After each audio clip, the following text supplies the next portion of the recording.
Hello. Excuse me. Hello and welcome sa ating programang You Shall Know the Truth. At ito naman po ang yung lingkod, si Erwin Silva. So, yung isa nating video po mga kaibigan ay atin pong napag-alaman na yung Babylon po of Revelation 17 and 18, no?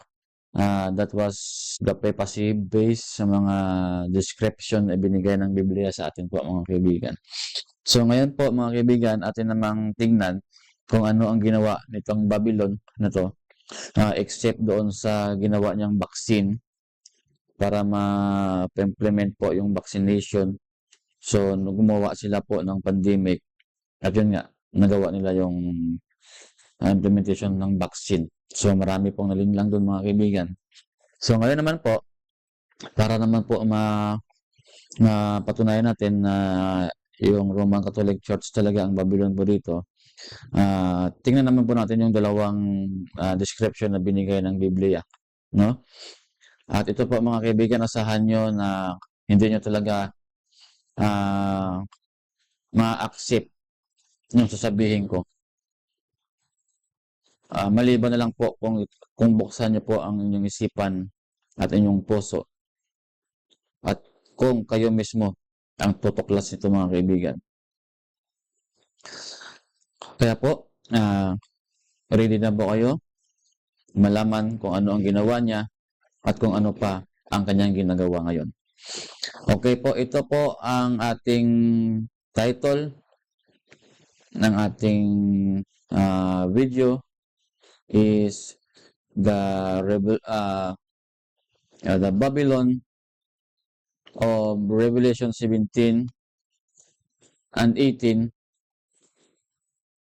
Tika lang po Babylon of Revelation 17 and 18 part 2. Ito po mga kaibigan, tignan po natin kung ano pang mga description. Atin po munang basahin isa-isa. Ito po sa verse 2. With whom the kings of the earth had committed fornication. So ito po yung isa pong clue, no? Underline ko po diyan. So ibig po sabihin nito ng fornication, hindi po gagaya ng iniisip natin na fornication literally. Kasi po yung Revelation full of symbolical, no? Ito pong kings of the earth had committed fornication, ibig po sabihin meron po silang ginagawang conspiracy. Kumbaga yung nagpaplano po sila kung ano ang kanilang gagawin in the future. Ibig sabihin po, meron po silang tinatawag na agreement. Yun. Kasi you cannot perform sabihin natin na sexual sexual activities if you don't have an agreement with each other, di ba? Between men and women. So, ganun po. Ito pong fornication na tinatawag dito is agreement po sa kings of the earth. So, at itong punting din ng mga kaibigan, kung atin pong itong i-continue. So, he carried me away in the spirit into the wilderness, and I saw a woman sit upon a scarlet-colored beast, full of names of blasphemy, having 7 heads and 10 horns. And the woman was arrayed in a purple and scarlet-colored and decked with gold and precious stones and pearls, having golden cup in her hand, full of abomination and filthiness of her fornication. So, ito po mga kaibigan, atin na po itong napag-alaman, no? Kung ano ang mga symbolic dito. And upon her head was a name of written, Misery, Babylon the Great, the mother of harlots and the abominations of the earth. At kaya ginalaman na po natin yan. Ito po yung pangalawang ating tatalakayin, no? Na clues or identification about the Bible of this harlot woman. And I saw the woman drunk with the blood of saints and with the blood of the martyrs of Jesus. And when I saw her, I wondered with a great admiration. Yan po. Ito po yung ating tuklasan mga kaibigan. Ano po ang ibig sabihin ng committing fornication to the kings of the earth? This is number 1. And drinking blood with the saints and the blood of the martyrs of Jesus. Pangalawa. So, unahan po natin yung committing fornication to the kings of the earth. So, nakita po mga kaibigan, yung mga kings of the earth po, nakita nyo dyan si Donald Trump, together with Klaus Schwab, and also Zelensky, Vladimir Putin. Alam na po natin kaibigan, si Zelensky at si Vladimir Putin isa pong magkaaway. Pero bakit po sila nagsama sa isang meeting na tinatawag po nila World Economic Forum? Tingnan niyo po mga kaibigan, yung mga walang kwentang ginagawa nila mga kaibigan. Away-away pero sa isang meeting, magkikita rin naman sila. Ano ba klaseng mga tao ito mga kaibigan? Nililin lang po nila tayo sa kanilang mga ginagawang mga gira-gira na marami pong mga batang, mga taong, mga inosente na nadamay dahil sa kanilang ginagawa. At ito po mga kaibigan, bakit hindi lang sila mag-away ng dalawa? Si Putin lang talaga at saka si Zelensky para wala nang madamay. Bakit pa sila paano ng mga missile? For what? Kita mo, hindi lang pala papacy ang involved dito sa Revelation 17 and 18. Involved din pala yung mga nations. Involved yung World Economic Forum na organization na itinayo ni Klaus Schwab noong 1974 pa o kung 1971 yata mga kaibigan. Ito po, rin. Yung King of Prime Minister ng China at ng Canada. Ito po sila yung mga kings of the earth in World Economic Forum. Ito din po, nakita nyo po yan sa likod ni Klaus Schwab at saka yung nilalamano niya na si Benjamin Netanyahu, Prime Minister of Israel. Parang niluloko lang tayo nito mga kaibigan. Sila mismo nandyan sa World Economic Forum tapos gigira-gira sila doon sa Middle East. At maraming mga taong, mga inosinteng nadamay na dahil sa kanilang walang hiyang girang-girang yan. Sana sila na lang dalawa magpatayan, hindi na yung mga gagamit sila ng mga missile na maraming mga inosinteng taong nadadamay dahil sa mga kagagawa ng mga tarantadong to. Yan naman nagagalit naman ako mga kaibigan dahil sa kanilang ginagawang kawalang hiyaan. Pasensya po sa aking mga words na sinasabi po mga kaibigan. Ito po, ulit. Si Bill Gates, anong ginagawa dyan ni Bill Gates? Anong ginagawa dyan ni Angelina Jolie sa World Economic Forum? Sila po ba ay isa ring negosyante? Nakita mo ba si Bongbong Marcos dyan sa World Economic Forum? Nakita nyo rin ba si Duterte dyan sa World Economic Forum? Mga kaibigan, buksan nyo po ang inyong mga mata. Sila po ay mga puppet. Kunyari, galit na galit sa Katoliko si Duterte. Pero tingnan mo,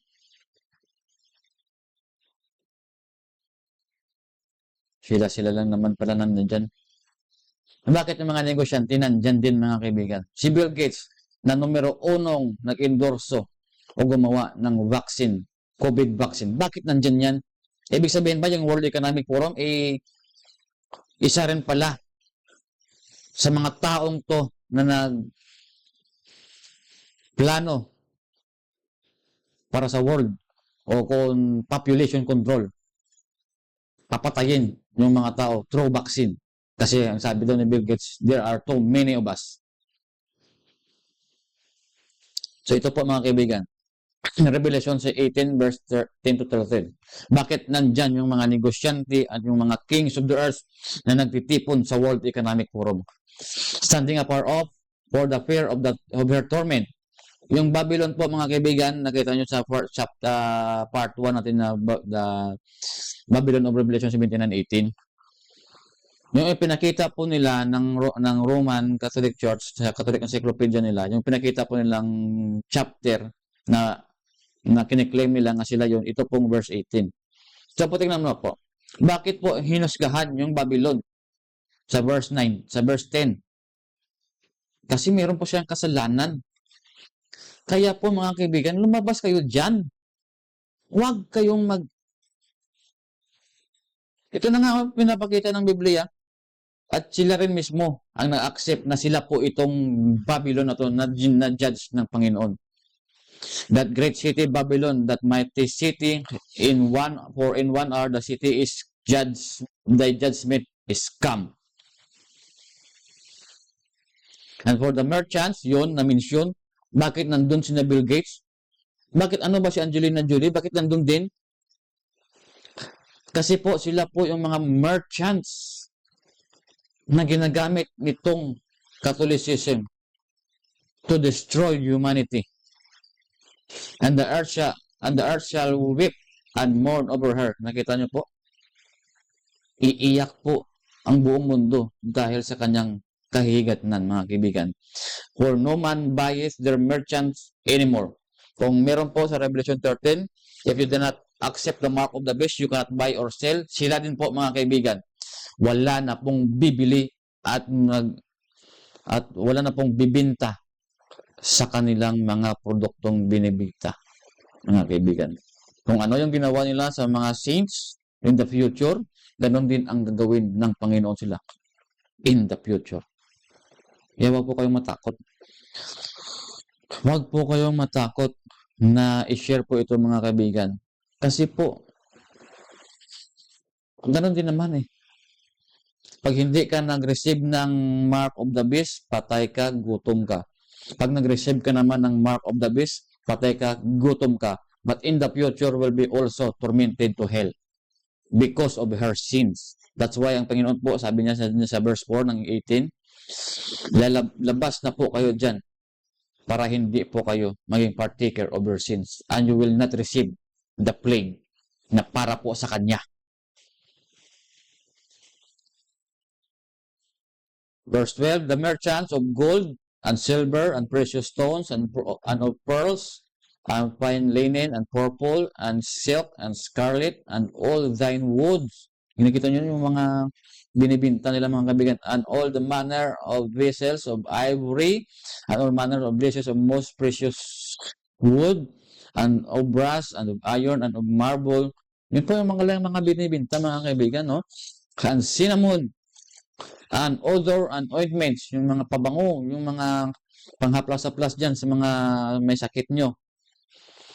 The frankincense and the wines and oil and fine flour and wheat and beasts and sheep and horses and chariots and slave and the men of and souls of men. Yun pala, pati pa yung buhay ng tao binibinta nila. Kaya mayroon po silang mga girang ginagawa. Kakaiba to, mga kaibigan. Sila pala, lahat ng mga produktong ating daily habit, sila po ang nagbibinta niyan, mga kaibigan. Tayo ang nagpapayaman sa kanila. Kasi wala naman itong mga gawa na sila po yung may control ng mundong ito. Kaya po, nandyan po sa World Economic Forum yung mga negosyanteng ito.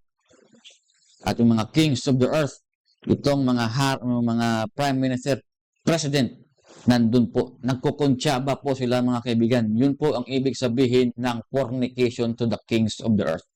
Hindi lang po kings of the earth, pati pa po yung mga negosyanteng ito. Malalaking negosyante nag-join at nag-sign ng agreement within this Catholicism, mga kaibigan. Ito po, tignan nyo. Sino po yan? Anong ginagawa ni Pope Francis dyan sa World Economic Forum? Ito po, mga kaibigan, isang patunay na yung papacy also part. Hindi lang po siya part, kundi siya din po ang mayor or siya po ang head ng mga ito. Kaya po hindi po nang pagtataka, mga kaibigan. Kayo mga Roman Catholic Church member, binoto nyo ba si Pope Francis to become a Pope? Sino bang bumoto sa kanya? Kayo? Para maging leader siya ng church nyo? Kayo ba ang bumoto sa kanya? Hindi! O, bakit kayo? Bakit kayo sunod-sunuran sa taong to na hindi kayo ang bumoto niyan? Sila-sila na lang mismo dyan sa loob ng Vatican ang nagbubutuhan, naglulukuhan. Tapos tayo, mga Roman Catholic Church member, nagpapaloko din sa kanilang mga kalukuhan.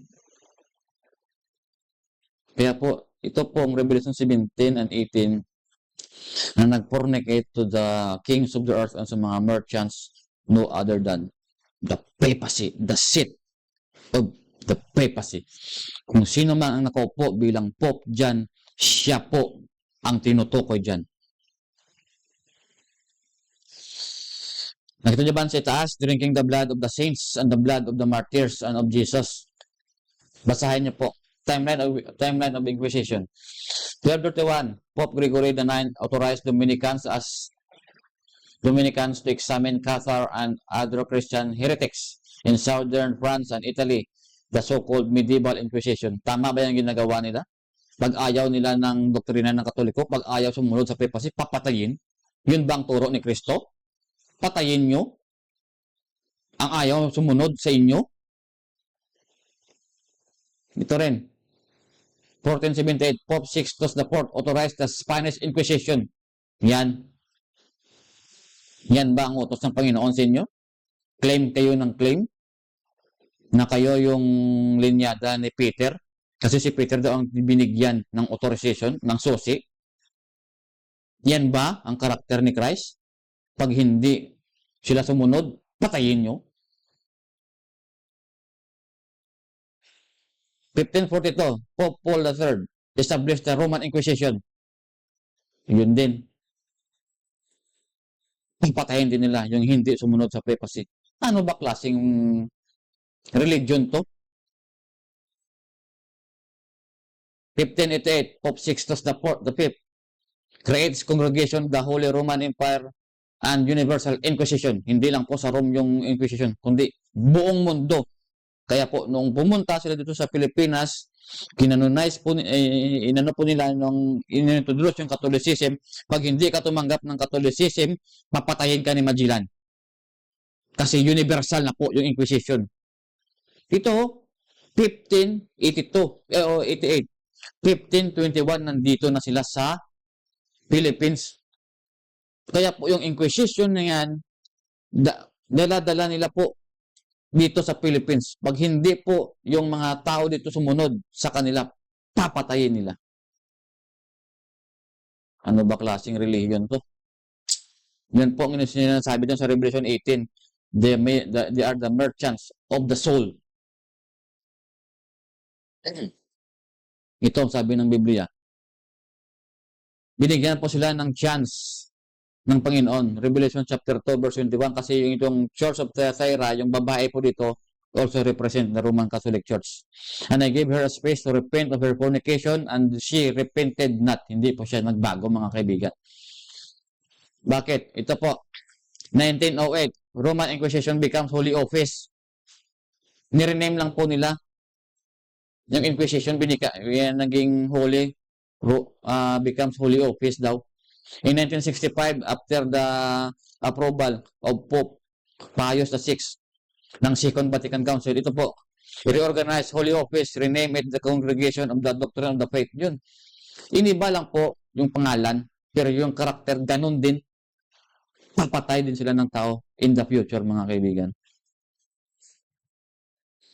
Ito po, sabi ni Pope John Paul II, Los Angeles Times. Tingnan niyo po dyan sa yung internet.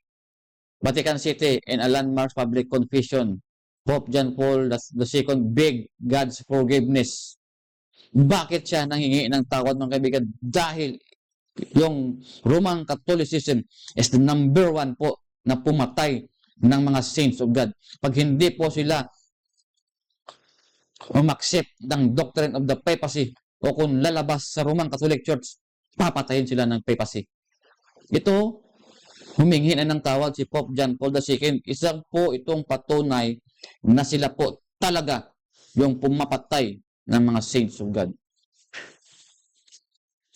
Sunday for sins committed of condon by the Roman Catholics over the last 2,000 years, including sexism, racism, hatred of the Jews, and violence in defense of the Catholic faith. Wala po tayong mga gawa, mga kaibigan. Yan po ang katotohanan. Dahil sa pagdepensa po ng kanilang faith, pinapatay po nila ang mga taong ayaw sa kanila. Hindi naman po turo ni Kristo yan. Ito po sabi ng Biblia, bakit hindi po sila nagbago? Kasi in the future, ito po yung kanilang gagawin. Revelation 13 verse 15. And I heard and he had the power to give life unto the image of the beast. Atin na po itong natalakay mga kaibigan.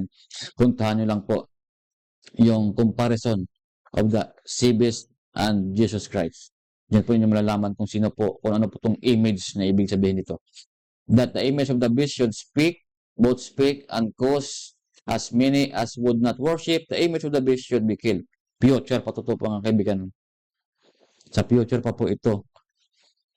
Ano ba ito sa future pa po ito i-implement mga kaibigan. So totoo nga pala yung Biblia kahit po nang humingi sila ng sorry pero they are not changed because in the future there will be a persecution, killing pag hindi po sila ulit mag-bow down sa gusto ng papacy. Sana po mga kaibigan, dito po ay huwag yung sabihin na binabatikos ko po yung inyong religion, ang inyong faith. Ito po mga kaibigan, meron po tayong mga detalyeng ibinigay, may source po tayo.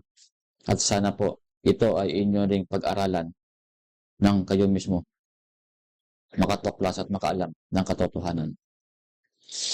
Ulit, ito po si Erwin Silva. Ye shall know the truth.